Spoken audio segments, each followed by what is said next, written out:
let's go beyond it. So, I figure, putting yourself in the hospital a few years in a row just behind all the hard work you do, whether it's touching about 1,000 kids a year, working, all around Northeast Ohio in a positive way per se.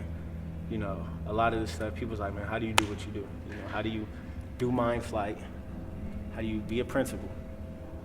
How do you be an adjunct at a college and be an instructor at another studio and I was a visiting artist at a lot of, Cleveland State, Hathaway Brown, a lot of schools just around, Cleveland. So, like, how do you do all that in 1 year and still be you, still go out, still have fun, still promote, still market, still make Mind Flight, still make albums? I think a lot of people, respected me because I was recruited here for baseball originally, then tried out for basketball, then played basketball here at Lake Erie. And then what ended up happening was, everybody respected the fact that I stayed, with North, the underdogs. As an artist, I'm just somebody who,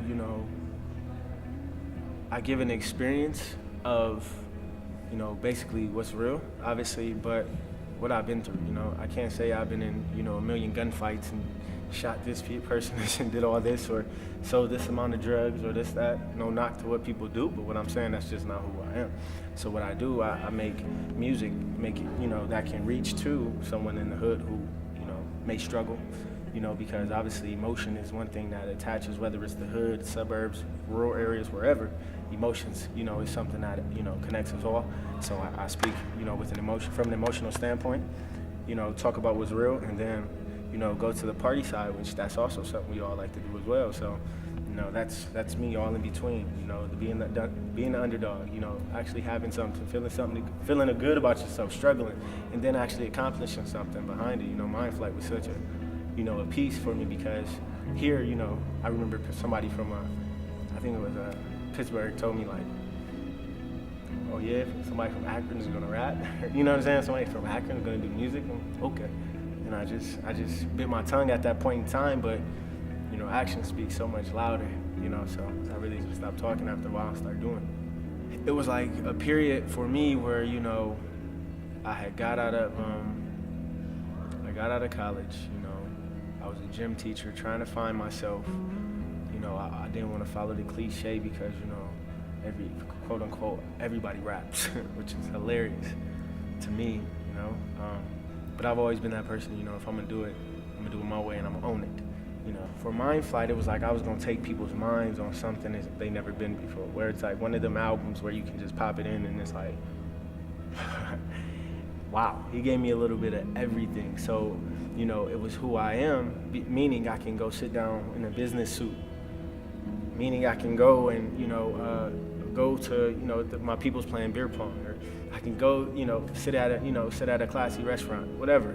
I can go talk to a girl, I can go talk to whoever, so that's what Mind Flight was, taking everybody, putting everybody in my mind, and then just gearing them up for that flight, like, wow, like, okay, so it goes to, I start off with, Hear Me Soar, you know what I mean? Meaning, Mind Flight. Obviously, I don't even want people to see me fly or be fly. I just want you to hear me soar. And I got this when I was 16, and it's just the battles of, the dualities of life, you're conscious. You're like, wow, what's right, and it's called Believing Something. I was in the studio and I almost was in tears when I sang that song because I explained, like, the youngest principal in the world, do I give that up to a microphone in a dream? People like, what the fuck? This dude is messing up. That is a salary. But inside of the system, there's so much casualty. So I skedaddle to a saddle right off to this mic and take my mind on the flight and be back in a couple nights. Howard turned into H, my hoodies in my cape. Then all of a sudden, I get a breath of face. Then I believe in the dream I had at 13 when my mom was broke and my dad was unseen. I would exemplify the life that I dream. I will break the mold of the norm, dream reality. And this is what I see. It wasn't HD and this is HB, so please pray for me, because I am H, I am Howard. There's no faking this. I work with kids every day, but I'm still grown as shit. So if I die, I live through them or through this, and it's H. And that's how this song ends.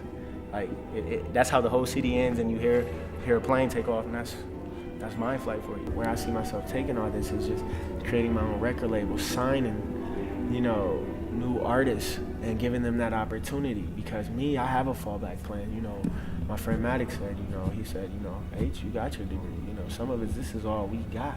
So I think one of the most insightful things and most wholehearted, pleasurable feelings that I get is putting people in the position to fly. I see myself, putting people in great positions with music and actually training artists, taking a young lady, working with her, building her up, teaching her how to dance, taking a young man, just creating moguls, you know what I'm saying? And then just sitting back like, wow, thank you, and if that don't work, then I'll definitely, collaborate with, people who I know to create a performing arts school or a performing arts school or like an after school, program where it takes, it combines the creativity aspect of people with the, the educational academic side of it.